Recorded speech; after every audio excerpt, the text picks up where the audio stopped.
Bienvenidos sean todos, hermanos en Cristo que nos visitan, a los que somos de casa. Que la gracia y la paz de nuestro Señor Jesucristo sea con cada uno de nosotros. Dice el apóstol en Efesios 1:3: alabado y bendecido sea el Dios y Padre de nuestro Señor Jesucristo, que nos bendijo ya con toda clase de bendiciones espirituales en los lugares celestiales, es decir, en el cielo. Nos bendijo con toda clase de bendiciones en el cielo a través de Cristo y porque pertenecemos a Cristo. La versión Reina Valera dice: bendito sea el Dios y Padre de nuestro Señor Jesucristo, que nos bendijo en gloria. Así dice. Yo hice una versión parafraseada, la voy a repetir. Es un texto tan grande, mis hermanos, para que entendamos que somos millonarios, somos multimillonarios. Ya hemos hablado de esas riquezas, ¿no? Ya hemos hablado de las riquezas que tenemos. No estamos hablando de dinero, no estamos hablando de tener propiedades, no estamos hablando de nada material en esta tierra. Estamos hablando de lo que es impalpable, de lo que es eterno, de las bendiciones que Dios nos ha dado a través de Cristo, porque somos de Él y porque Él somos propiedad de Él. Alabado y bendecido sea el Dios y Padre de nuestro Señor Jesucristo, que nos ha bendecido con toda clase de bendiciones espirituales en los lugares celestiales, es decir, en el cielo. Esto ha sido a través de Cristo Jesús y porque pertenecemos a Él. A través de su sacrificio, Cristo nos ha dado toda clase de bendiciones espirituales. Todas las bendiciones espirituales que tú te puedas imaginar. Todas las bendiciones espirituales que tú necesitas para tu vida y tu caminar en Cristo, mi hermano, tú las tienes. No necesitas nada, estás completo en Cristo Jesús. Dale un aplauso al Señor por eso, mi hermano. El Señor es digno de recibir la honra y la gloria. Gracias, Padre Celestial. Bendito sea, Señor. El día de hoy, mi hermano, una vez más, nos reunimos como iglesia para alabar, para bendecir el nombre de nuestro Señor y para conmemorar una vez más la mesa del Señor, la cena del Señor. Dice su palabra en 1 Corintios capítulo 11, versículo 23, el texto que todos conocemos. Cada mes lo estamos repasando, lo estamos mencionando, y ahorita vamos a ver, mi hermano, qué tan importante es que este texto también lo manejemos, pero al dedillo, que sean de esos textos y de esos versículos bíblicos que nosotros manejamos. Y ahorita vamos a ver la importancia de esta celebración, mi hermano. Así pues, todas las veces que coman este pan y todas las veces que beban de esta copa, la muerte del Señor anunciamos, mis hermanos. Anunciamos que Cristo Jesús vino, murió, resucitó, y dice la última parte de ese versículo. ¿Qué más dice, mi hermano? 1 Corintios 11, 23 dice: todas las veces que comieres este pan y bebieres esta copa, la muerte del Señor anunciamos. ¿Hasta cuándo? Hasta que Él venga. O sea que nosotros vamos a seguir celebrando esta mesa, mi hermano, hasta que Él regrese. Eso es de lo que te quiero hablar el día de hoy, mi hermano, de ese regreso del Señor. Hemos estado celebrando la mesa del Señor. Acabamos de cumplir hace una semana o dos, un año de estarnos reuniendo. Y cada vez que celebramos la mesa del Señor, estudiamos el contexto de lo que es la cena del Señor, todo lo que se movía desde su historia, desde dónde viene esta última cena que celebró el Señor. Y en esta ocasión me gustaría enfocarlo en esa promesa que está implícita en ese versículo: hasta que Él venga. Esa es la gran promesa que Jesús ha dado a su pueblo, de que Él va a regresar por su iglesia amada. ¿Te das cuenta, mi hermano, de la importancia que tiene este versículo? Estamos celebrando la promesa que Jesús hizo a su iglesia, a su pueblo, de que Él regresaría por nosotros. Apocalipsis 1:8, no lo busques, dice: yo soy el alfa y la omega, principio y fin, dice el Señor, el que es y el que era y el que ha de venir. Ahí está otra vez la promesa del Señor. El Todopoderoso dice: yo soy el que es, el que era y el que ha de venir. Te quiero hablar el día de hoy, mi hermano, de esa promesa, lo que en la palabra se conoce como arrebatamiento, como rapto. Recuerda que seguimos estableciendo la doctrina de la iglesia que hace un año el Señor nos llamó a establecer, en la cual estamos poniendo fundamentos. Comenzamos con los atributos de Dios, comenzamos a hablar de la salvación, comenzamos a hablar de el Espíritu Santo, ahora estamos en la oración y hemos ido estableciendo la doctrina, corrigiendo cosas que aprendimos mal y tomando la nueva revelación que el Señor nos ha estado dando en estos últimos momentos. Sabemos que la revelación que Dios da a su pueblo es una revelación progresiva. Lo que nosotros aprendimos antes, desgraciadamente lo aprendimos algunas veces mal. ¿Por qué? Porque lo hacíamos por imitación, pero vimos que hay muchas cosas mal. Entonces estamos estableciendo y vamos a establecer el día de hoy lo que es esta promesa, el arrebatamiento, el rapto. Este es un tema muy polémico, mi hermano, súper polémico dentro y fuera de la iglesia, porque hay muchos movimientos aún dentro de la iglesia que unos dicen una cosa, otros dicen otra. No se diga en el mundo nos tira de locos, porque pues si no quieren creer que Jesucristo resucitó, pues menos van a creer que Jesucristo algún día va a aparecer entre las nubes para venir por su pueblo. Eso está totalmente descartado para ellos. Hay polémica, lo niegan. Pero dentro de la iglesia hay mucha doctrina errónea. ¿Por qué? Porque ya sabemos que nuestro enemigo, nuestro adversario, el diablo, se ha encargado de crear confusión, controversia en este acontecimiento que es el más importante, el que sigue dentro de la cronología divina. ¿Cuál era el primer punto de esa cronología? La venida del Señor. Todo el Antiguo Testamento anunció la venida del Señor y el Señor vino. El Señor prometió venir por su iglesia y el Señor va a regresar por su iglesia. El diablo lo sabe, no lo puede impedir, pero lo que sí puede hacer es confundir a la iglesia, distraer a la iglesia para que estén volteando hacia otro lado y no estemos volteando hacia arriba, hacia lo importante. Nos distrae, nos confunde, crea controversias y dentro de la misma iglesia crea divisiones, negando incluso este acontecimiento, tergiversándolo. El método de él, ya lo sabemos, es hablar mentira o hablar verdades a medias. Sabemos que esa es la manera en que él confunde, desviando nuestra atención, haciendo que nosotros pongamos nuestra mirada en las cosas de la tierra y no en las cosas que son eternas, que pongamos nuestra mirada en las cosas que perecen y no en las cosas que son de arriba. Eso es lo que él hace. Y el que nosotros pongamos nuestra mirada en las cosas de este mundo es crearnos dioses ajenos. ¿Estás de acuerdo, mi hermano? Niegan esta doctrina. Hay un pastor que se llamaba, ya falleció, esto fue en 1830, llamado John Nelson Darwin, que comenzó a hablar de este acontecimiento, y después por ahí salió otro predicador, otro pastor apellidado Scofield, que él habló mucho de este tema. Y créanme, mis hermanos, que lo satanizaron a este pastor. Incluso tiene por ahí una Biblia de Scofield.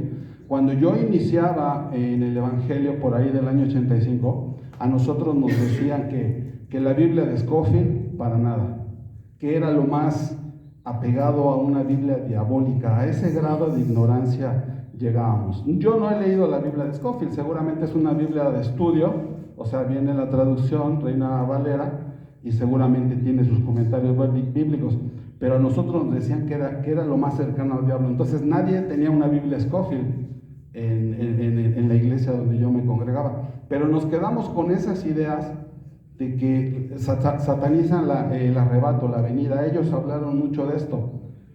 Y cuando nosotros leemos la Biblia, mi hermano, cuando nosotros ya nos metemos un poquito a estudiar la Biblia, vemos que esta doctrina no es un invento. Esta doctrina no es invento, no fue inventada por Scofield, no fue inventada por John, no fue inventada hace 100 años, hace 200 años. Esta doctrina, el Señor Jesús habló de ella hace 2000 y cachito de años. O sea, fueron palabras mismas de nuestro Señor Jesucristo. Si lo queremos ver así, pues estrictamente hablando, fue nuestro Señor Jesucristo quien nos habló de esa promesa. Y esta enseñanza, esta doctrina fue revelada al apóstol Pablo. No fue revelada a ninguno de los apóstoles que caminó con Jesús en la tierra. Recuerde que Jesús caminó con 12 apóstoles, a ninguno de ellos se les mostró nada de esto. Fue al apóstol Pablo el que habló a las iglesias acerca de esta doctrina. Entonces, si esta doctrina fue inventada, pues fue inventada por Pablo, y no hace 100, 200 años, fue inventada hace 2000 años, pero no fue ningún invento, porque sabemos que Pablo enseñaba lo que él había recibido por parte de Dios. ¿Estás de acuerdo? Dice, yo no caminé con Cristo, pero a mí el Señor me enseñó, así como lo acabamos de leer, porque yo recibí del Señor lo que también les he enseñado. ¿Qué es lo que está diciendo? Les estoy enseñando, les estoy hablando lo que yo mismo recibí por parte de Dios para transmitirlo a la iglesia. ¿Hasta ahí estamos de acuerdo, mi hermano? ¿Sí? Amén, amén. Entonces, hasta ahí vamos bien. Pablo comenzó a hablar de esta doctrina, obviamente, desde que él comienza sus viajes misioneros. En todas las iglesias donde él iba, establecía las iglesias y obviamente tenía que darles toda la enseñanza a las iglesias. Pero él escribe la carta a los Corintios, escribe la carta a los Tesalonicenses entre los años 50 y 55, y ahí vienen versículos que ahorita vamos a revisar, en donde él comienza a hablar de esta doctrina. Muchos crean controversia de esta doctrina, que esta doctrina del arrebatamiento tiene mucho que ver con escatología, mis hermanos. La venida de Cristo tiene que ver con escatología. Son temas muy profundos, son temas que hay que estudiar demasiado. Yo no digo que yo tengo todo el conocimiento, yo lo único que pretendo es dar una introducción a este tema. No soy teólogo, no tengo toda la información, pero vamos a tratar de establecer una doctrina clara de cómo nosotros tenemos que ver este acontecimiento. Unos dicen que si la venida del Señor, el arrebatamiento, el rapto va a ser a la mitad de lo que se conoce como la tribulación o en la gran tribulación. Otros dicen otros simplemente, como ya lo dijimos, niegan su venida. Otros dicen que ni siquiera existe esto, que esto es un rapto. Está escrito en la palabra. Está escrito en la palabra. No tendríamos que quitar muchísimas hojas de la Biblia, del Nuevo Testamento, para poder negar ese acontecimiento, mi hermano. ¿Qué nos dice la palabra? Mateo 7:15, guárdense de los falsos profetas. Ya dijimos que es más peligroso y es más efectivo una mala doctrina enseñada por falsos maestros, por falsos apóstoles, que la misma división dentro de la iglesia, ¿no? El mismo diablo. Es más peligroso una falsa doctrina, una mala doctrina en la iglesia, ocasiona más problemas, y eso lo vivió Pablo durante todo su ministerio. Siempre peleando contra falsos maestros que enseñaban cosas erróneas, tergiversaban la palabra, negaban la venida de Jesús. En el caso de las epístolas de Juan, Juan tuvo que decir, yo lo vi, yo lo palpé, yo soy testigo, yo doy testimonio de que Jesucristo era un hombre. ¿Por qué? Porque había quien negaba que Cristo había venido. O sea, crea más problema una mentira, una verdad a medias, que el mismo diablo, ¿no? El mismo diablo dice, ahí déjenlos, solitos se dan, ¿no? Solitos se matan. Entonces, este acontecimiento es el evento más próximo. Estamos a la puerta, mi hermano. Estamos a un paso, estamos a un brinquito de que este acontecimiento se dé. En el Antiguo Testamento, ya lo mencioné, se anunció la venida de Cristo. ¿Cuántos años? 2000 años tardó para la venida de Cristo. Y ahora estamos esperando este acontecimiento. Muchos lo tienen por tardanza, dice su palabra en Pedro, si no me equivoco. pero sabemos que Él es paciente y no quiere que nadie perezca, ¿no? Pero entonces, ¿qué sucede? Según Oseas 4:6, el pueblo de Dios es destruido porque le falta conocimiento. Entonces, ¿qué es lo que tenemos que hacer para que el enemigo no destruya la iglesia? Pues meternos un poquito a la palabra, ¿no? Voy a mencionar algunos versículos así de rápido que nos hablan acerca de este tema. ¿Por qué? Porque sabemos que no podemos hacer una doctrina de un versículo, ¿verdad? De un versículo no podemos hacer una doctrina. No lo leas, no lo busques, mi hermano, te lo leo rápido, así ahorramos un poquito de tiempo. Juan 14:3. Y si yo me fuere, yo les voy a preparar un lugar y vendré otra vez y los tomaré a mí mismo para que donde yo estoy, vosotros también estéis. Vendré otra vez. ¿Para qué el Señor quiere que nosotros estemos donde Él esté? Recuerda la semana pasada, la enseñanza pasada, Juan 17:24, para esto, Padre, aquellos que tú me diste, quiero que donde yo estoy, ellos también estén. Todos los que tú me has dado, todos los que están aquí, que son tuyos, que tú me has dado, Señor, yo quiero que ellos estén conmigo. ¿Para qué? Para que vean mi gloria que me has dado, porque me has amado desde antes de la fundación del mundo. El Señor quiere que tú estés donde Él está, mi hermano, para que tú veas la gloria que el Padre le ha dado a nuestro Señor Jesucristo. Esa es una riqueza, ese es un tesoro espiritual que muchos no van a poder ver. Muchos no lo van a poder ver. El apóstol Juan escribe en Apocalipsis 22:20, el que da testimonio de estas cosas dice, ciertamente vengo en breve. Y la iglesia dice, amén, sí, ven Señor Jesús. La iglesia anhelando la venida de nuestro Señor Jesucristo. Apocalipsis 22:12 dice, he aquí yo vengo pronto. El Señor está diciendo a las iglesias, yo vengo pronto y mi galardón conmigo para recompensar a cada uno según su obra. En la ascensión de nuestro Señor Jesucristo, Hechos 1:11, recuerda que salen los discípulos al monte de los olivos con el maestro, y el maestro comienza a ascender y es tomado el cielo en una nube, y dice, dos varones que estaban ahí le dicen, varones galileos, ¿por qué están mirando al cielo? Este mismo Jesús que ha sido tomado de vosotros, ese mismo Jesús que ustedes están viendo, que vieron que se desapareció entre las nubes, así vendrá como le habéis visto ir al cielo. Así como lo vieron ir, así lo van a ver regresar. Esa es la promesa del Señor.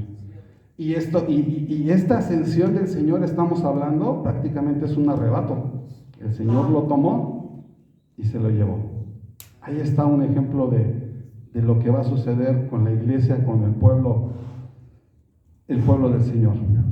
Hebreos 9:28 nos dice, así también Cristo fue ofrecido una sola vez para llevar los pecados de muchos y aparecerá por segunda vez, ahí está la promesa, aparecerá por segunda vez, sin relación con el pecado, por supuesto, para salvar a los que lo esperan. Tito 2:13 dice, aguardando la esperanza bienaventurada y la manifestación gloriosa de nuestro gran Dios y Salvador Jesucristo. Aquí estamos, mis hermanos, esperando la bienaventurada manifestación gloriosa de nuestro Señor Jesucristo. Aquí estamos esperando la venida de nuestro Señor.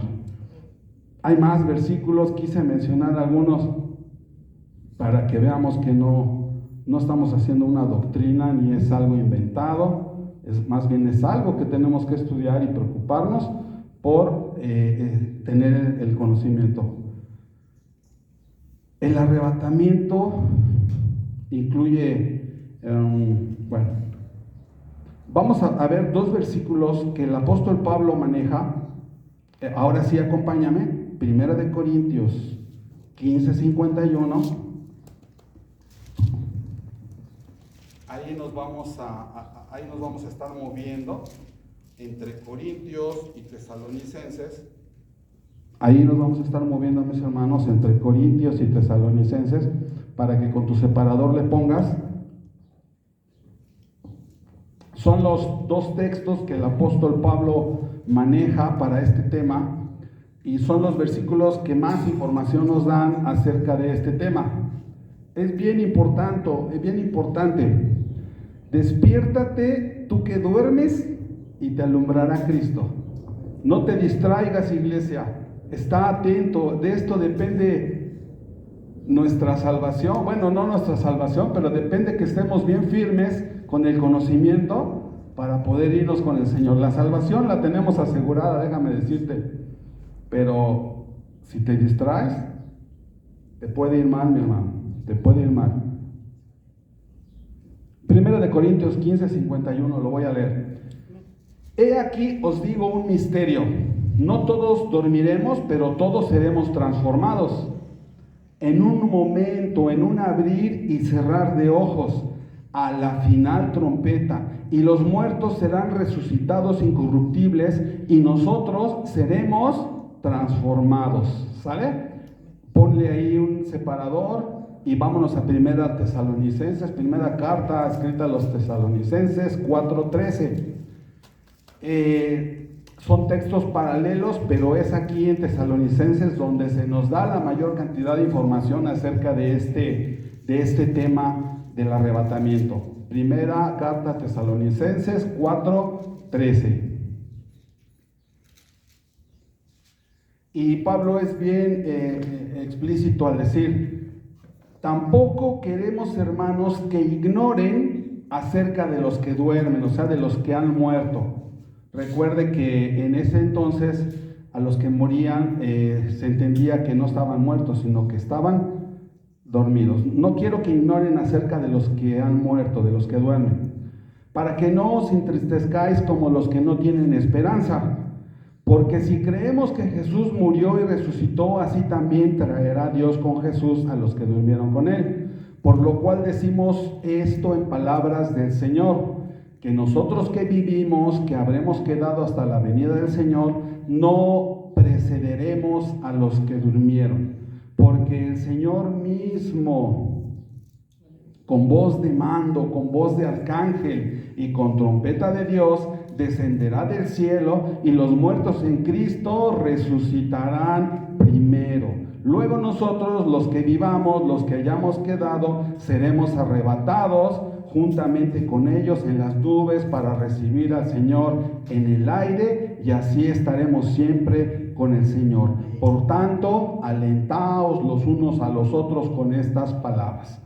Este versículo, este capítulo, este texto, este pasaje de Tesalonicenses es el que nos da mayor información. Pero lo que voy a hacer en este momento, mis hermanos, es que voy a tratar de sacar la información de Corintios con Tesalonicenses, y voy a intentar formar un orden cronológico entre las dos de los sucesos de los que está hablando Corintios y de los que está hablando Tesalonicenses. Voy a tratar de hacer un orden cronológico como yo más o menos lo entiendo, y para que nos dé más luz y mayor claridad esto, ¿sale? Amén, amén. Quiero comentarles antes de empezar con este pequeño análisis, hermano, que el apóstol Pablo en la carta a los Tesalonicenses está respondiendo una pregunta que a él le hicieron esta joven iglesia. Era una iglesia muy joven, muy reciente, que Pablo había establecido en su viaje a Asia. Y recordemos que según el libro de los Hechos, Pablo tuvo que salir de Tesalónica muy rápidamente, porque hubo unos judíos que armaron un alboroto y contrataron a unos hombres malos, lo que ahora le conocemos como chacas. Contrataron a muchos chacas ahí del barrio y le dijeron: órale, ármenle un mitote a Pablo para que se vaya. Los judíos siempre estaban ocasionándole problema a Pablo.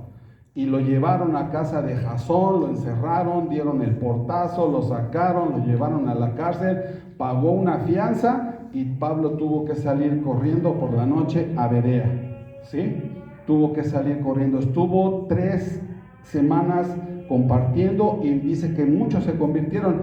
Y estos tesalonicenses fueron los que a él le preguntaron. Por lo tanto, a Pablo no le dio tiempo suficiente de darles toda la enseñanza. Seguramente les habló de que el Señor vendría por su iglesia, pero no alcanzó a explicarles lo que sucedía con los que iban a morir. Y los tesalonicenses tenían la duda. Dijeron: Pablo, entonces si ya mi familiar que era cristiano murió, entonces ya no va a ser arrebatado por el Señor. Y entonces es que Pablo les tiene que explicar, y por eso está la carta. Recuerda que estas epístolas son como un teléfono descompuesto. Tú estás viendo lo que dice Pablo, pero tú no alcanzas a ver lo que le están preguntando. Entonces tienes que hacer como que, pues ahí ir deduciendo más o menos lo que se pudo haber preguntado, ¿no? En el capítulo 3, versículo 10 de esta carta a Tesalonicenses dice: orando de noche y de día con gran insistencia para que veamos vuestro rostro. Pablo les dice: oro de noche y de día para poder ver su rostro y completar lo que falta a vuestra fe. O sea, acabar de enseñarles, acabar de explicarles toda la doctrina. En 3 semanas no les pudo haber enseñado todo Pablo. Recuerden que hubo lugares en los que Pablo estaba por años y alcanzaba a explicarles más, y aún así existían dudas. ¿Estás de acuerdo? Y después en esa misma carta, en el capítulo 2, versículo 15, habla acerca de los cuales mataron al Señor Jesús y a sus propios profetas, y a nosotros nos expulsaron, y no agradan a Dios, y se oponen a todos los hombres. Ahí está diciendo cómo Pablo salió de Tesalónica siendo expulsado. No pudo completar la enseñanza, y por eso los tesalonicenses tenían duda. Eso fue lo que sucedió. Entonces, su pregunta, vuelvo a repetir, era esa: ¿qué va a pasar con los que murieron? ¿Ya no van a ser arrebatados? Entonces Pablo les tiene que explicar. Ahí en el versículo 13, en Corintios, Primera de Corintios 15, es en Tesalonicenses, perdón, desde el capítulo 4, versículo 13. Le dice: tampoco queremos, hermanos, que ignoréis acerca de los que duermen, para que no se entristezcan como los otros que no tienen esperanza. ¿Sí? Aquí lo que me gustaría resaltar es lo siguiente: que el estar triste, el entristecerse, no tiene nada incorrecto en sí mismo, es un sentimiento natural del hombre, pero Pablo les está diciendo: no se entristezcan ustedes como los que no tienen esperanza. O sea, ellos, en lugar de tener esperanza, tienen desesperación. ¿Cuál es nuestra esperanza? Que si Cristo resucitó de los muertos, también a nosotros nos resucitará de los muertos. Eso es lo que les dice.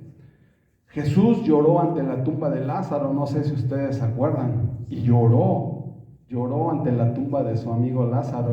Dice la palabra que él era su amigo, muy amado, una familia muy amada, la familia de Lázaro para Jesús. Y le continúa diciéndole ahora sí en el versículo 15, aquí Pablo nos está hablando acerca de una revelación que él mismo recibió del Señor, lo que yo ya te había comentado. Por lo cual os decimos esto en palabras del Señor, que nosotros que vivimos, que habremos quedado hasta la venida del Señor, no precederemos a los que durmieron. No vamos a ir antes de los que durmieron. Y voy a intercalar ahora sí la información que tengo de Corintios y de la carta a los tesalonicenses, y te voy a ir mencionando lo que vamos viendo, ¿sale? El primer punto que menciona esto está en Corintios. Dice que esto es un misterio. Dice que es un misterio. Un misterio donde les dice que no todos dormiremos, pero todos seremos transformados. No todos dormiremos, pero todos seremos transformados. ¿Qué es un misterio? Según la palabra, mi hermano, es una doctrina desconocida. Un misterio en el Nuevo Testamento es una verdad que no se conocía en el Antiguo Testamento. Es decir, Esto de la resurrección de los muertos jamás se menciona en el Antiguo Testamento, se menciona en el Nuevo Testamento. Lo que Pablo recibía del Señor lo transmite a la iglesia. Las cosas que ellos no vieron, que no les fueron revelados a ellos en su tiempo y en su momento, eso es el misterio, algo que no había sido mostrado a los hombres anteriormente, pero ahora lo está revelando a través de su apóstol. Efesios 3:5, ahí sí quiero que me acompañes, Efesios 3:5. Entonces, ¿qué es un misterio? Algo que no había sido mostrado anteriormente y es revelado ahora en el Nuevo Testamento. Efesios 3:5 dice: misterio que en otras generaciones no se dio a conocer a los hijos de los hombres, como ahora es revelado a sus santos apóstoles y profetas por el Espíritu. Y Pablo mencionó muchas veces esta palabra. Si me acompañas también ahí mismo en Efesios 5:32, la misma iglesia era un misterio en el Antiguo Testamento. La misma iglesia era un misterio. Efesios 5:32 dice: grande es este misterio, mas yo digo esto respecto de Cristo y de la iglesia. ¿Sí? Algo que no había sido mostrado anteriormente, ahora es mostrado, ahora se los estoy yo enseñando lo que el Señor me había dado, lo que no había sido revelado anteriormente en el Antiguo Testamento. Ese es el misterio. No hay nada de que, ay, los misterios de la Biblia, no, es la palabra revelada a los profetas y a los apóstoles, la cual nos han transmitido a través del Nuevo Testamento. ¿Quieres saber los misterios de Dios? Si lo quieres ver así muy místicamente, estudia la palabra, estudia el Evangelio. Cuando yo me acerqué al Evangelio, cuando Dios me alcanzó en su misericordia, había un cartero que conocía a mis abuelitos. El cartero era de Oaxaca, se lo encuentran aquí en la colonia donde vivíamos, y el cartero siempre nos regalaba Nuevos Testamentos. Del correo que él traía, nos daba Nuevos Testamentos. Una versión que, por cierto, ya no la hay, tiene una rosa en la portada. Y ahí estaban los Nuevos Testamentos acumulados en el librero de la casa. Nunca los leíamos hasta que venimos a Cristo y va a ver esto que, ay, pues es un Nuevo Testamento. Y era una versión tan bonita, una versión parafraseada, que cuando yo la leí, pues era eso, cartas que el apóstol escribía a diferentes personajes. Y la leías también y la entendías también. Entonces no había ningún misterio, ¿verdad? No había ningún misterio. ¿Cuál era lo misterioso? Pues de que lo leyéramos, ¿no? Ese es el misterio. ¿Por qué hay misterio? Pues porque no leemos y no queremos entender la palabra, ¿no? Entonces él va revelando que no todos dormiremos, pero todos seremos transformados. En el Antiguo Testamento jamás pensaron en que hubiese una transformación y que fuésemos llevados al cielo. Jamás se habla de eso, a excepción de Enoc, que fue tomado por Dios. ¿Y quién más fue tomado por Dios? Elías. Pero ellos son tipo en el Antiguo Testamento de lo que ahora en el Nuevo Testamento es una doctrina. Ahí están los arrebatamientos, ¿no? En el Antiguo Testamento no solamente son el tipo, figura, la imagen de lo que venía más adelante, ¿sí? Acerca del arrebatamiento. Enoc y Elías, creo que nada más ellos fueron, ¿verdad? Enoc y Elías. Después el segundo punto, el siguiente punto que vemos ahí, y lo vemos en Tesalonicenses, donde dice que con voz de mando y trompeta y arcángel, dice que el Señor va a descender con voz de mando. Y cuando habla de una voz de mando, quiero que tú te imagines a un ejército, a un general de generales supremo, que tiene todo el poder y toda la autoridad para mandar a sus ejércitos a la batalla. ¿Has visto películas? A mí me fascinan las películas de gladiadores, de romanos, todas esas películas. La película esta del gladiador, simplemente cómo abre la película con una batalla, y él es el general, el líder de todo, y él con toda la autoridad, y él al frente en la batalla, y cuando va a empezar la batalla, él va en su caballo y va animando y va levantando el ánimo a todos para que todos vayan a la batalla.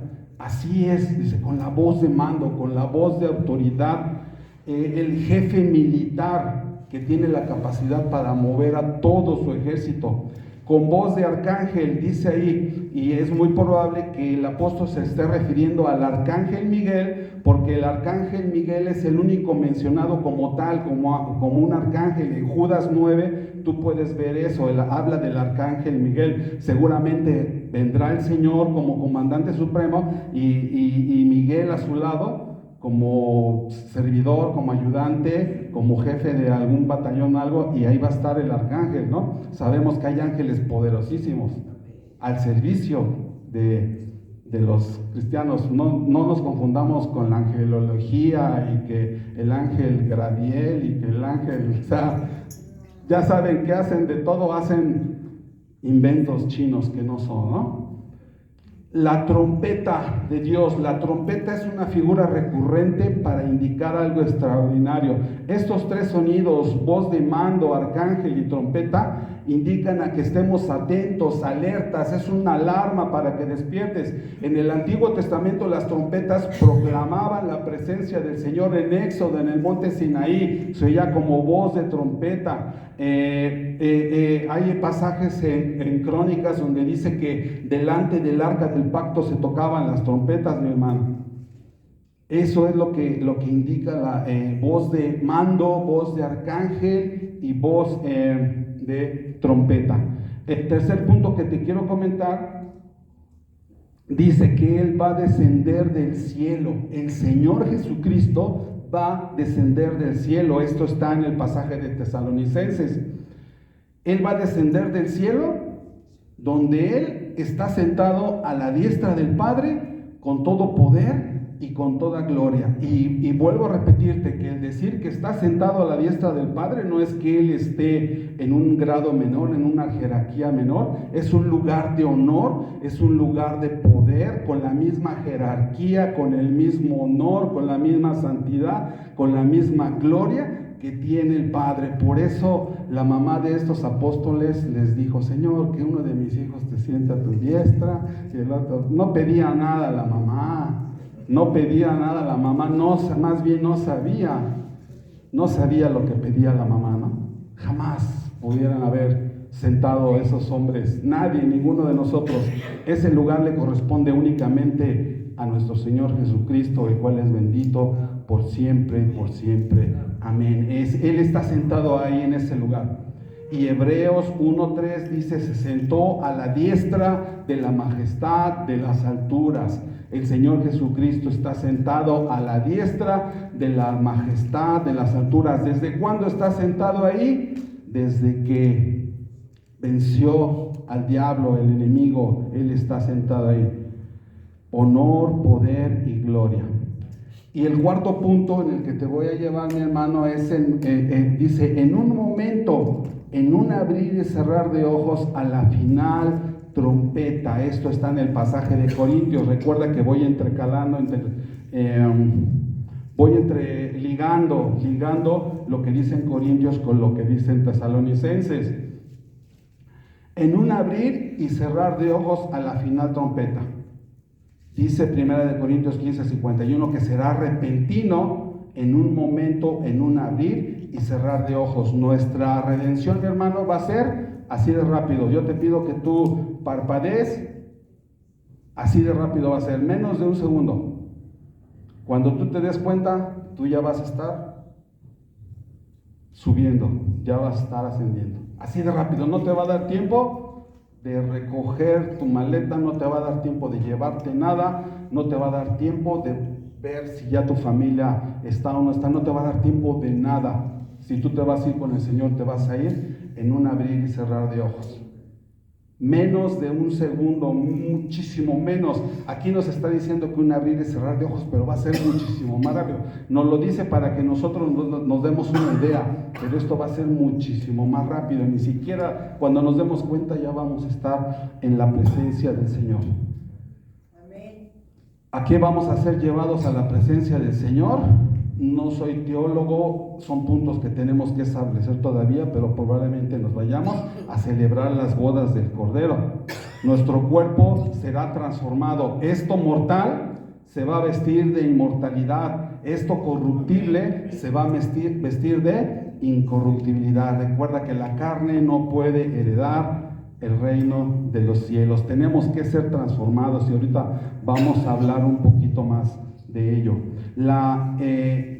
En este momento, millones de personas, millones de creyentes, millones de cristianos van a ser tomados de todos los lugares, alrededor de todo el mundo, donde está la iglesia de Jesucristo, donde quiera que ésta se encuentre, donde quiera que Cristo tenga el lugar de gloria, toda esa gente va a ser arrebatado. No importa si son gente de color, si son amarillos, si son del color que sea, si su fe está puesta en Cristo Jesús, toda esa iglesia va a ser llevada y va a ser arrebatada. ¿Cuántos son? No lo sé. Son muchísimos, pero todos vamos a estar allá en la presencia del Señor. Toda raza, todo continente, de todas las edades, de todos los estratos sociales. El punto número 5 que te quiero comentar dice que los muertos en Cristo resucitarán. Eso está en Tesalonicenses. Los muertos en Cristo resucitarán. ¿Cuáles muertos en Cristo van a resucitar?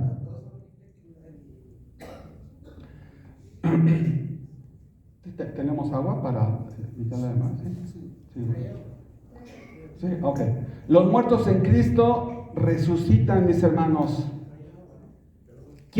¿Cuáles muertos van a resucitar? Obviamente, todos aquellos que recibieron, que aceptaron, que fueron obedientes al Evangelio y que fueron bautizados por el Espíritu Santo en el cuerpo de Cristo, que es la iglesia.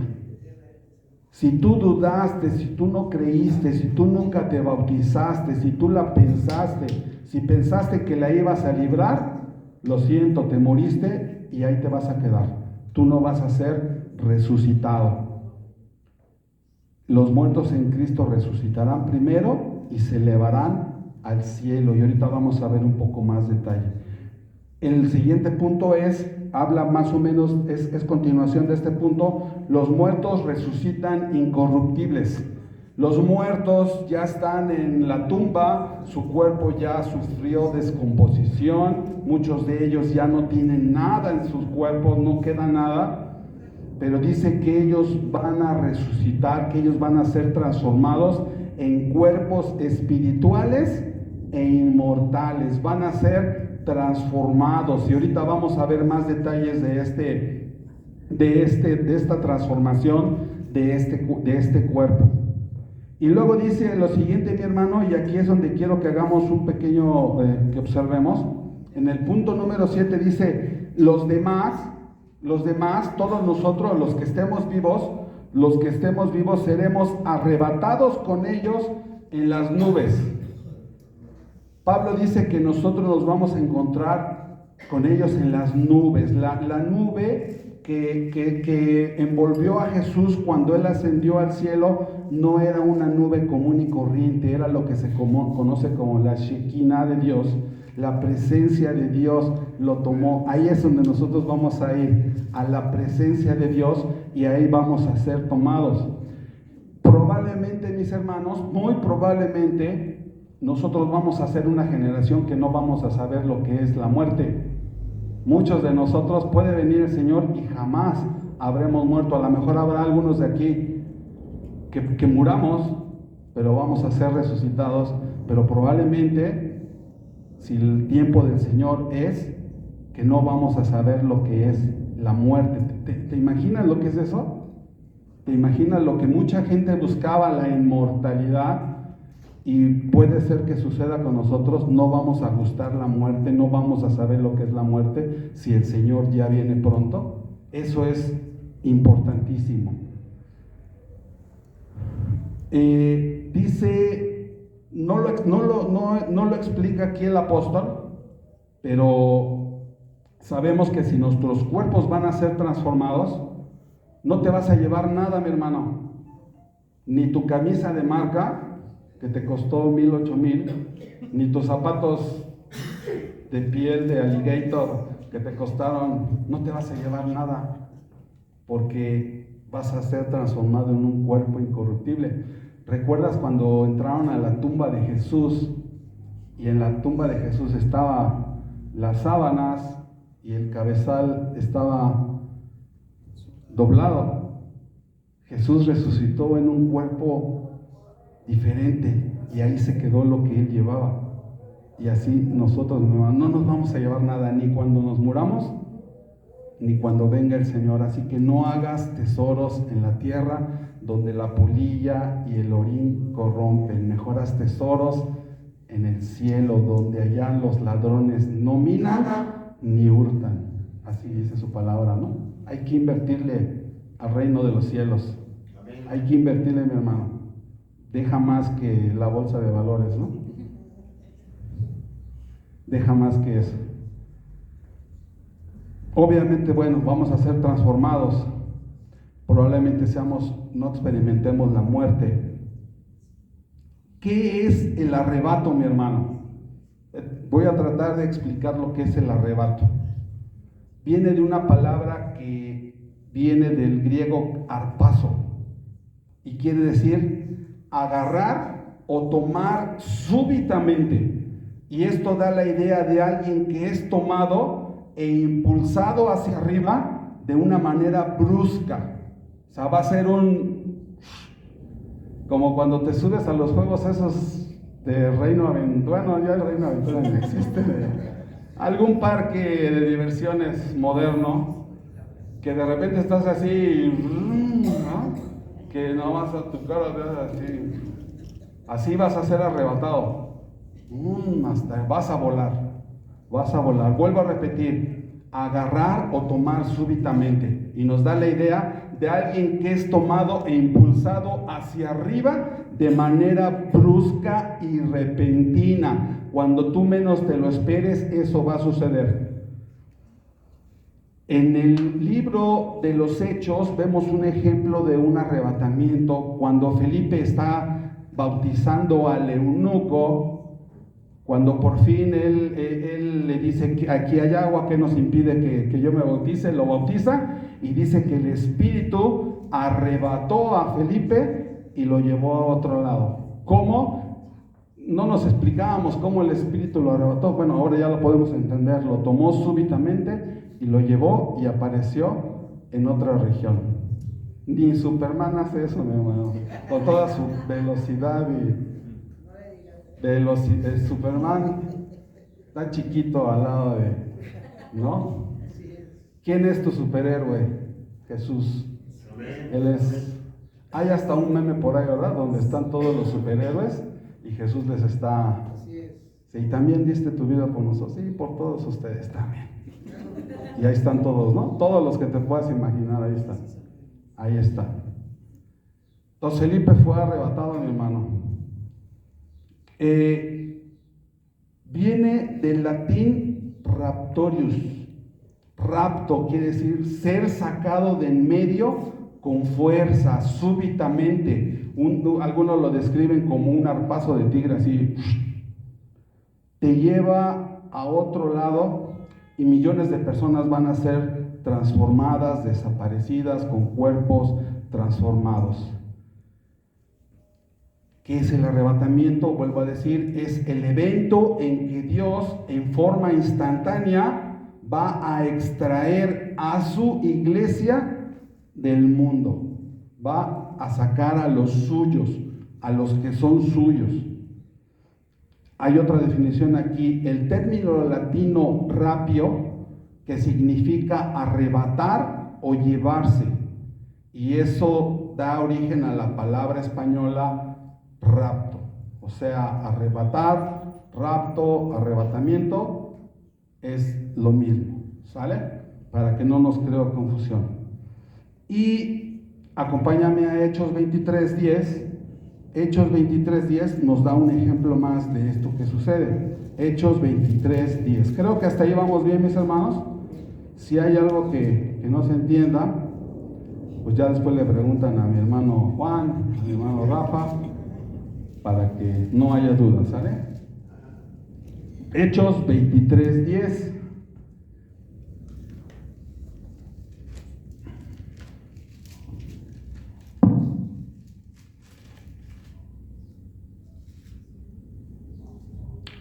Estaba Pablo ante el concilio, lo estaban juzgando, y como había una gran trifulca, dice el versículo 10, y habiendo gran disensión, el tribuno, teniendo temor de que Pablo fuese despedazado por ellos, los judíos, ya saben, otra vez los judíos son los que querían ahí meterle el pie a Pablo, mandó que bajasen soldados y ¿qué le hicieron? ¿Lo qué? Lo arrebataron de en medio de ellos y le llevasen a la fortaleza. O sea, lo tuvieron que sacar rápido por la fuerza para que no lo mataran los judíos que lo querían linchar. Tuvo que salir a la fuerza. Así será nuestra salida. Será un evento repentino. Millones de personas van a ser arrebatadas. El punto número 8 que yo te quiero comentar, mi hermano, que vamos a ser recibidos en el aire. Vamos a ser recibidos en el aire. Ya vimos que a Jesús lo recibió una nube en el aire. Ese mismo Jesús que fue tomado de vosotros al cielo, así vendrá para encontrarse con ustedes en el aire. Es lo que dice Hechos 1, 9 al 11.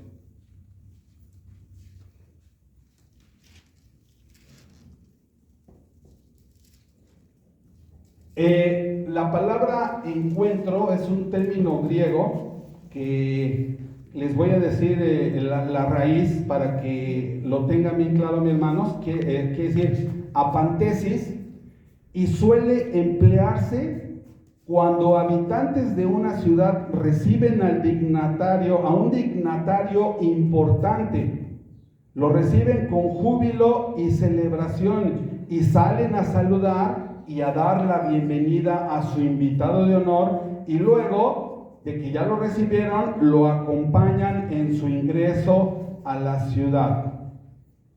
Entonces, esto es, nosotros vamos a salir, vamos a ser arrebatados a las nubes, y es lo que va a suceder con nosotros.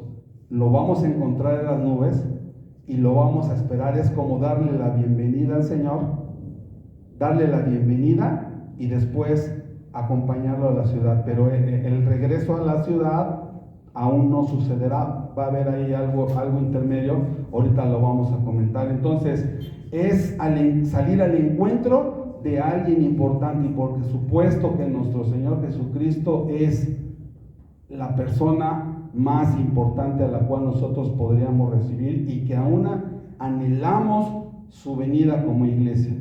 Es salir al encuentro de alguien importante para darle la bienvenida fuera de la ciudad y regresar con él a la ciudad. El Nuevo Testamento menciona dos pasajes con esta misma palabra. La parábola de las vírgenes. ¿Recuerdan que las vírgenes estaban atentas para salir a recibir a quién? Al novio. En este caso, la novia tiene que estar atenta para recibir al novio, ¿sí? Salieron al encuentro del novio.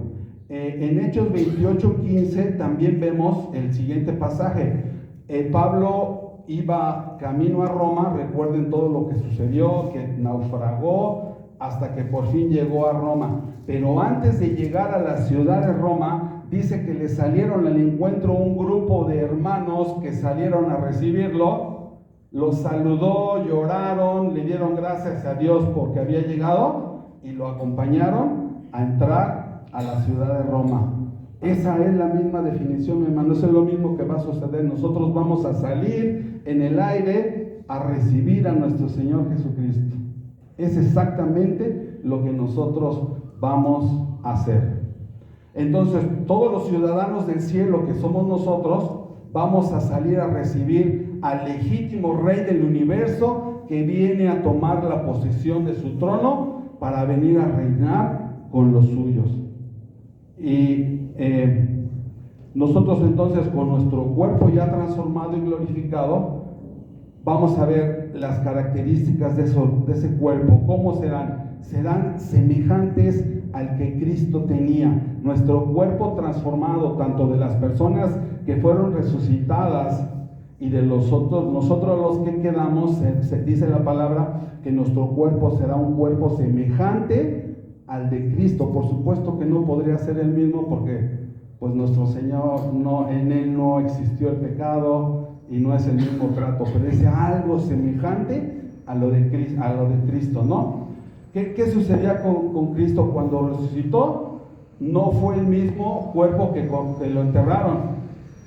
Recuerden que hay un pasaje en el Evangelio donde dice que los discípulos estaban reunidos y Él entró sin tocar la puerta. O sea, ese cuerpo tenía la característica de atravesar las paredes, y Él se trasladaba de un lugar a otro. Él podía comer, Él podía beber. En ese momento les dijo que si tenían algo de comer, comió con ellos cuando estaban en la playa, ¿sí? A Tomás, que le dijo, pues mete tu mano aquí para que veas que no soy un espíritu, que también tengo un cuerpo. Imagínatelo, mi hermano, yo no te lo puedo acabar de explicar, pero ese va a ser tu cuerpo transformado, pero de que ya no va a ser el mismo, ya no va a ser tu cuerpo corruptible, porque nosotros para poder entrar al cielo no podemos llegar con este cuerpo. Es necesario que lo corruptible se vista de incorruptibilidad y es necesario que lo mortal se vista de inmortalidad. Definitivamente no va a ser el mismo cuerpo, vamos a ser transformados. Además de que nosotros no podemos volar, el cuerpo que tengamos nos va a tomar y nos va a poder subir al cielo. ¿Estás de acuerdo? ¿Estás de acuerdo, mi hermano? Además, algo que a mí me viene a la memoria y que siempre me ha quedado bien claro, mi hermano, es lo siguiente.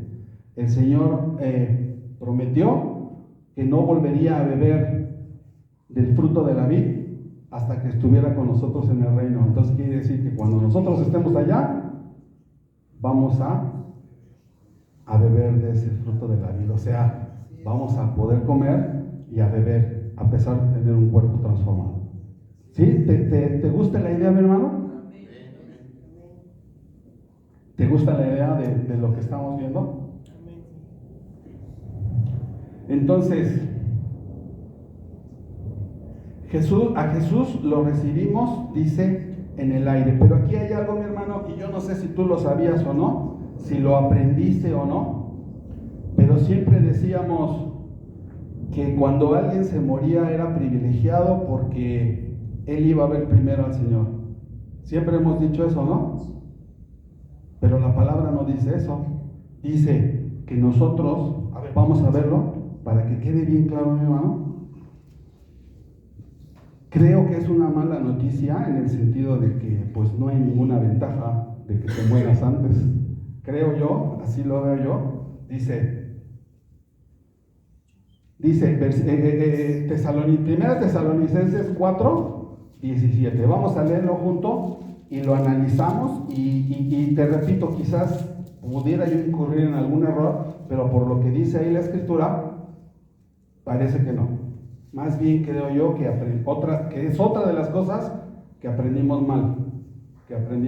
A lo mejor por ahí alguien con buena intención y con tal de darle consuelo a alguien le dijo, no, pues si te mueres vas a ver al Señor primero. No, man, yo prefiero esperarme al arrebato y ser transformado a morirme. Vamos a ver lo que dice. Luego nosotros los que vivimos, los que hayamos quedado, seremos arrebatados juntamente con ellos en las nubes para recibir al Señor. O sea, ¿qué quiere decir? ¿Que ellos ya lo habían visto?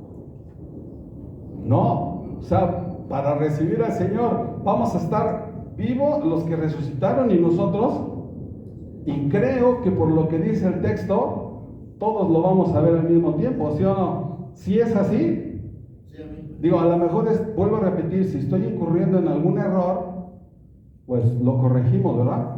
Pero por lo que yo leo ahí en la palabra, va a juntar a los que resucitaron, a los que volvieron en un cuerpo incorruptible, a nosotros que fuimos transformados, nos va a arrebatar y dice que juntamente, o sea que muertos y resucitados, vamos a ir a las nubes para recibir al Señor en el aire. ¿Qué cita es? 4:17, sí, analízalo, mi hermano, analízalo, creo que esa es la idea, ¿no? Creo que esa es la idea.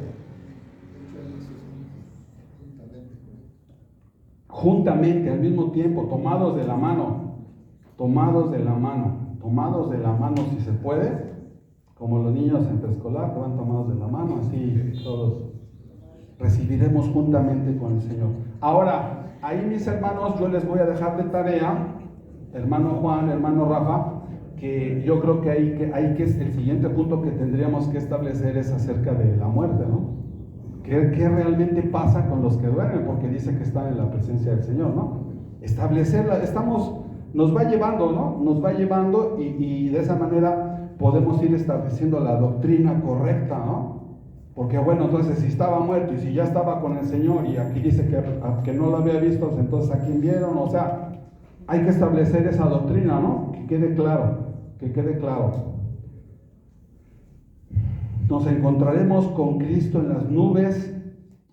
Las nubes siempre han estado presentes cuando el Señor viene a un encuentro con su pueblo. ¿Te acuerdas que aparte de la voz de trompeta que había en el monte Sinaí, estaba rodeado de nubes? Nadie podía pasar al monte. Era la presencia, la Shekinah de Dios que estaba en el monte, y dice que ardía, ¿no? Y hasta le dijo a Moisés que nadie pase, porque si pasa muere. ¿Por qué iban a morir si era una simple nube? No era una simple nube, era la presencia de Dios. Nadie podía entrar a la presencia de Dios, ni siquiera el sumo sacerdote, ¿no? Bueno, que en ese momento ni siquiera todavía había sido establecido, pero si lo viéramos así estrictamente, nadie podía pasar a la presencia de Dios. Entonces, era una nube densa en el monte, nadie podía pasar. Y dice el punto número 9 que encontramos ahí en Tesalonicenses, que vamos a estar siempre con Él. Vamos a estar siempre con Él. En el momento que Él venga y nos arrebate y los muertos en Cristo se levanten y nosotros juntamente vayamos con Él y le recibamos, ¿qué va a pasar después de ese momento? Si Él viene a la tierra, si nos vamos al cielo, si nos vamos a las bodas, a donde Él nos quiera llevar, ya nada nos tiene que interesar, mi hermano, porque estamos en la presencia de Dios, y a donde estemos vamos a estar excelentemente bien. Pablo no hace énfasis a dónde nos va a llevar, pero si vamos a estar con Él para siempre, ¿qué más queremos?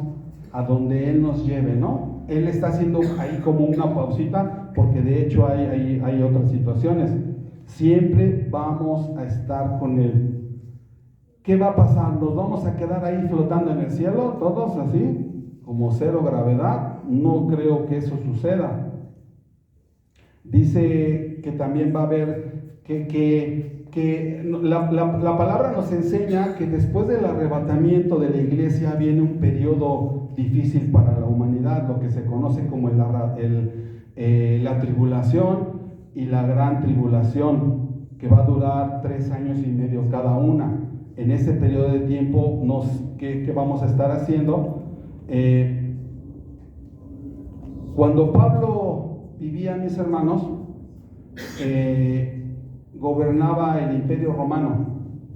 El Imperio Romano tenía grandes ejércitos, y dice que cuando un ejército victorioso regresaba triunfante a Roma, llevando tesoros, llevando cautivos, reyes, llevando todas las cosas a Roma, dice que esos ejércitos acampaban aproximadamente a 1 kilómetro de la ciudad, y que el general del ejército enviaba a un emisario a decirle al emperador, le avisaba que ya estaban allá afuera, y que les daban un periodo de tiempo para que la gente que se dedicaba a adornar la ciudad tejieran un arco del triunfo. y que adornaran toda la ciudad haciendo preparativos para que ese ejército entrara triunfante a la ciudad.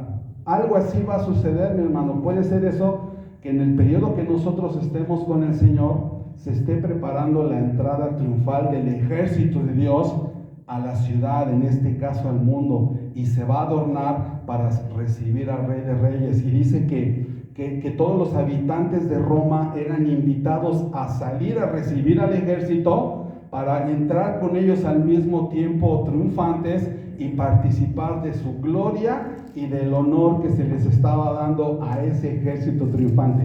¿Quién encabezaba ese desfile? El general, el máximo líder supremo.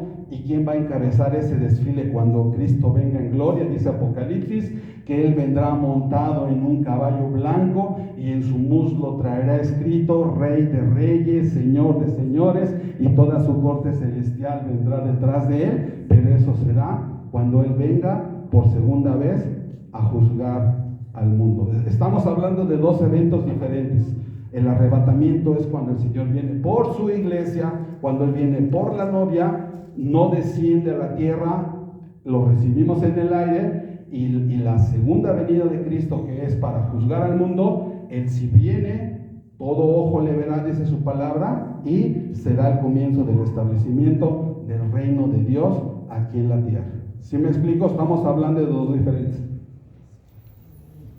El arrebatamiento viene por su iglesia. La segunda venida viene con la esposa a juzgar a la humanidad. Son dos eventos diferentes. Es algo que tenemos que tener bien presentes y no confundirnos, porque recuerden que al inicio yo te dije que muchos niegan este acontecimiento y muchos dicen que es el mismo. Ay, pues es lo mismo, va a venir. No, son diferentes cosas. Lo estamos viendo, lo estamos estableciendo. Eso era lo que sucedía con estos ejércitos. El último punto que está ahí en Tesalonicenses es el punto número 10, y dice: alentaos, hablando de este tema, alentaos los unos a los otros con estas palabras. ¿Qué es lo que tenemos que hacer, mi hermano? Yo sé que a veces no queremos otras cosas, pero quizás cuando estemos en tribulación, la manera en que podemos alentar a nuestros hermanos es decirle: ten fe, ya pronto el Señor viene, ya viene el Señor por su iglesia, ya viene el Señor por su pueblo. Es un tema que debiéramos estar hablando constantemente. De hecho, lo estamos haciendo, por lo menos más continuamente, porque hay iglesias en las que se celebra la mesa del Señor, pero no se hablan de estos temas. Ya nada más sirvan el vino, repártanlo, el pan, y ya nada más es como una tradición. Pero hemos estado profundizando en todo lo que va alrededor de la cena, todo lo que implica, todo el contexto. Ahí están los videos, mi hermano. Todos los temas son muy importantes, muy interesantes, para que entendamos que no solamente estamos celebrando una tradición, sino estamos conscientes de lo que estamos haciendo. Es como si estuviéramos celebrando el día del bolillo o el día de lo que sea. O sea, viene a ser un ritual. Que esto no se convierta en ritual. Estamos aquí para recordar la muerte del Señor hasta que Él venga. Tenemos que seguir trabajando en esto y tenemos que seguir aprendiendo y viendo la esperanza que nosotros tenemos puesto en esto. ¿Anhelamos la venida del Señor? Bueno, para empezar, ¿tú esperas la venida del Señor? ¿O estás muy amoldado al mundo? ¿Ya te acomodaste? ¿Te conviene que venga o no te conviene que venga? ¿Quieres que venga? ¿Anhelas la venida del Señor? Pero aparte de anhelar la venida del Señor, ¿estás preparado? ¿Estás preparado? ¿Tienes tu lamparita de aceite y tienes reserva de aceite? La lamparita de las vírgenes era una lamparita muy pequeñita. Yo creo que igual de así del tamaño del vaso y hasta más pequeña. No creas que era...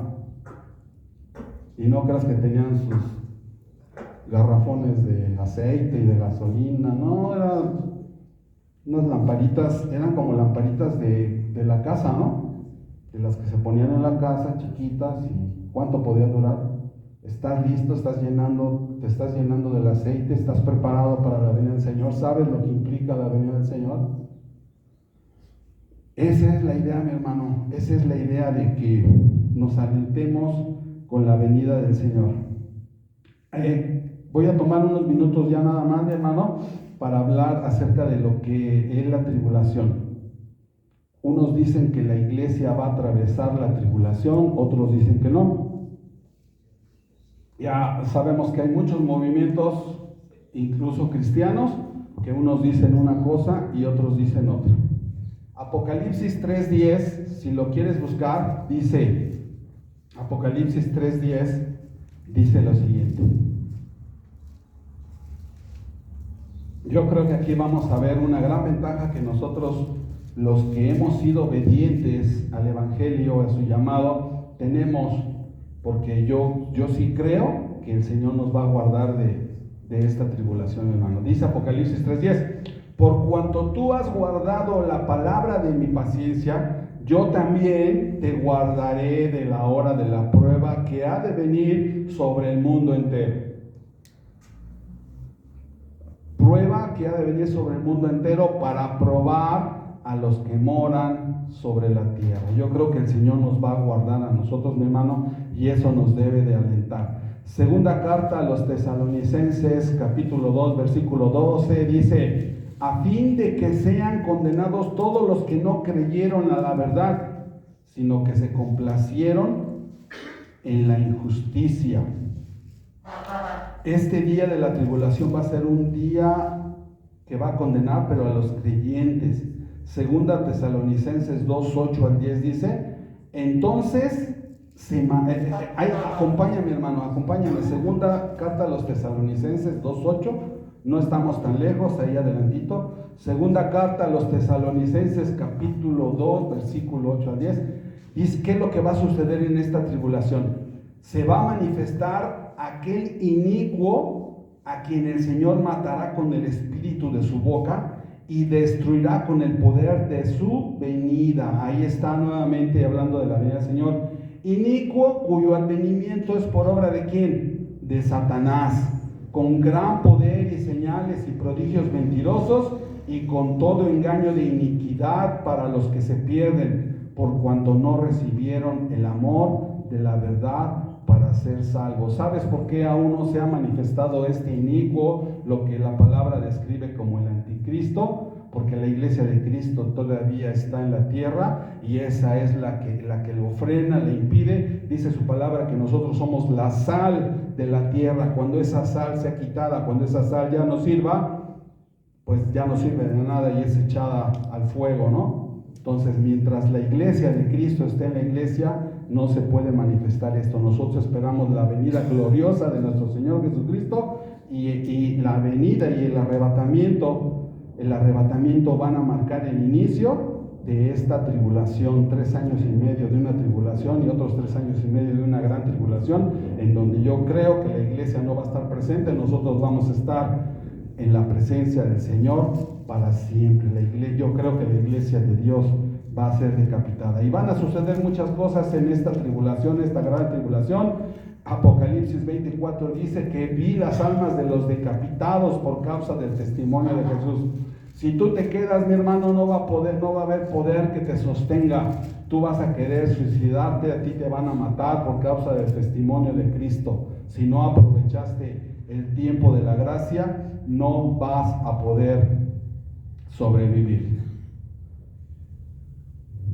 Vemos otro ejemplo, cómo la misericordia y la gracia de Dios se van a manifestar, porque hemos visto que el Señor siempre en sus juicios, siempre rescata a la gente fiel y que le obedecen. En el caso de Noé, ¿qué fue lo que pasó? Noé anduvo pregonando, Noé anduvo avisando, nadie le hizo caso, no le creyeron, pero Dios preservó la vida de Noé, preservó la vida de su familia y los sacó de la tribulación. ¿Sí? En el caso de Sodoma y Gomorra, Dios le dice a Lot, sal porque voy a hacer descender fuego, preservó la vida de Lot, de su esposa, de sus hijas. La esposa de Lot al final volteó, anheló lo que había en Sodoma y pagó sus consecuencias. Eso nos habla de que la salvación es personal. Nadie puede hacer nada por nadie. Ni tú por tu esposa, ni tu esposa por ti, ni tu papá por tus hijos. Nadie puede hacer. Aquí la salvación es personal. Todo esto es una relación personal y esto no te inhibe de tu responsabilidad como padre de estar orando por la salvación de tus hijos. Pero tú no puedes hacer nada como Job, que hacía sacrificios por sus hijos y que nada servía. ¿Quiénes se van a ir? ¿Quiénes van a ser arrebatados? ¿Quiénes van a ser sacados súbitamente? Los que aman su venida, los que no se han acomodado en este mundo, los que han sido bautizados en el cuerpo de Cristo. ¿Estás bautizado en el cuerpo de Cristo? Si el Señor viene en este momento, ¿te vas a ir con Él o no? No hay segundas oportunidades, ¿Quiénes se van a quedar? Pues los que no aceptaron a Cristo, los que no fueron obedientes al Evangelio, los que renegaron siempre, porque aún dentro de la iglesia hay unos que decían: Moisés, ¿por qué nos sacaste? Si allá estábamos mejor, allá teníamos ajos, allá teníamos de otras cosas, aquí no hay más que puro cornflakes, maná, puro cornflakes nos das, ¿no? Primera Tesalonicenses 1:10 dice: y esperar de los cielos a su Hijo, el cual resucitó de los muertos, a Jesús, quien nos libra de la ira venidera. Dime si con esta palabra el Señor no nos está diciendo que Él nos va a librar de su ira. ¿Cuál es la ira de Dios? El día del juicio del Señor, el día de Jehová. Ya lo vimos cuando hablamos de la ira de Dios. Otra vez la ira de Dios apareciendo. Este hermano que está obsesionado con la ira de Dios, ya hasta hay una salsa que la bautizaron con el nombre de la ira de Dios, porque está bien picosísima. Pero dice que vamos a ser salvos de esa ira, mi hermano, porque ya hemos sido justificados con la sangre de Jesucristo. Por ello seremos justificados. Entonces, mi hermano, en un minuto te voy a dar una recapitulación de lo que es el arrebatamiento y la segunda venida, para que lo tengas bien claro. En el arrebatamiento, Jesús aparece en las nubes. En la segunda venida, Jesús viene de las nubes hacia la tierra. En el arrebatamiento, Jesús se queda en el aire, no desciende. En el arrebatamiento, Jesús viene por su iglesia, por su novia. En la segunda venida de Cristo, Él viene con la iglesia, marca el inicio de la tribulación. Y en el arrebatamiento marca el inicio de la tribulación, y la segunda venida de Cristo marca el inicio del gobierno de Dios.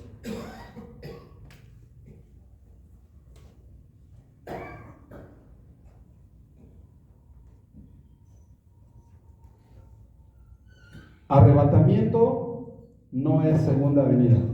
Arrebatamiento viene por su iglesia, segunda venida viene a juzgar a las naciones.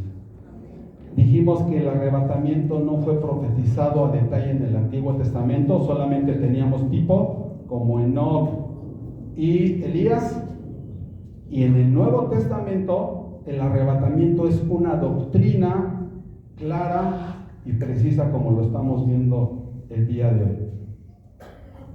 El diablo no puede evitar este acontecimiento, mi hermano. Nadie, no hay poder humano que pueda impedir que el Señor venga por su pueblo, que el Señor venga por su iglesia. Lo que sí puede hacer es engañarte, distraerte, confundirte, envolverte, hacer que pongas tus ojos en otras cosas. Eso es lo que sí puede hacer. Pero el Señor viene por su iglesia, y por los que estén bien enfocados, bien preparados. Los creyentes del primer siglo, la iglesia primitiva, se saludaban y decían: Maranata, Cristo viene, Cristo está a la puerta. ¿Estás tú preparado para ello? Dice Cantares 2:8: la voz de mi amado,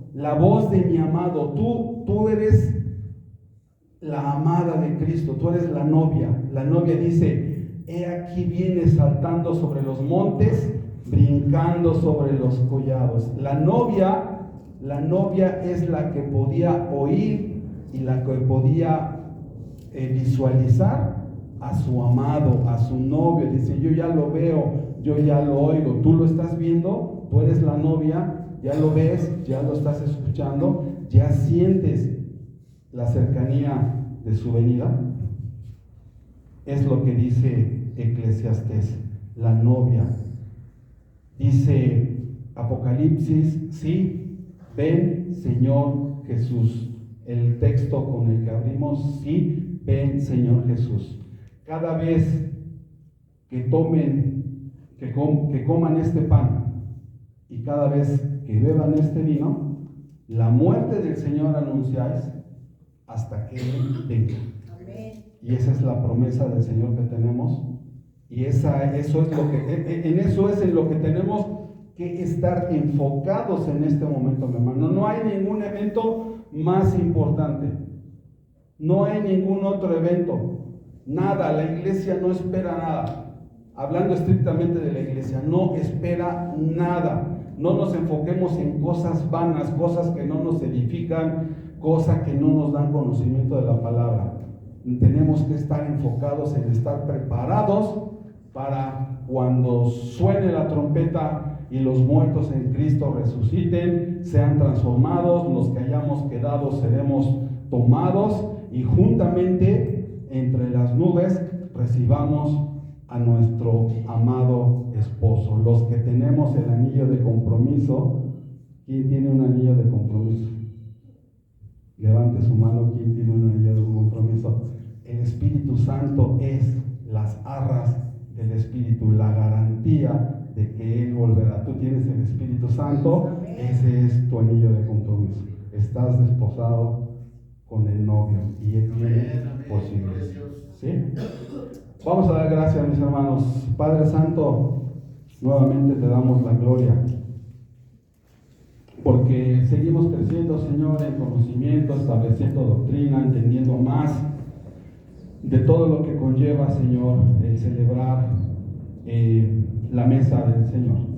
Gracias, Padre. Yo te pido que pongas en el corazón de cada uno de mis hermanos, Señor, que podamos estar enfocados todos, Señor, en lo que viene. Y esto implica, pues, estar atento, dedicar tiempo, meternos en la oración, lectura, la vida piadosa, como dice tu palabra. Implica tenerte a ti en primer lugar, Señor. Implica dejar muchas cosas que son del mundo, que nos edifican, que no nos bendicen, y poner nuestra mirada en lo celestial que eres tú, Señor.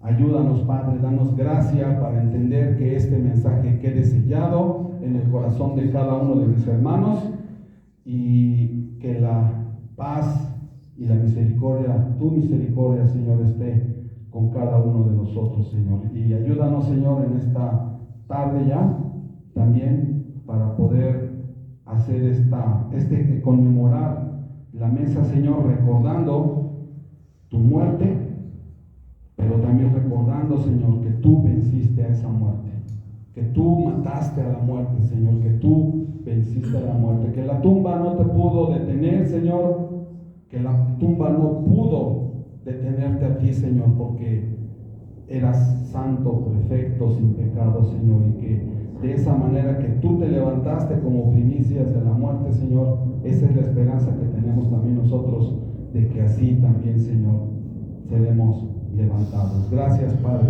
porque esa es la confianza que tenemos, Señor, en ti, Padre. Bendito Dios, dispón nuestros corazones.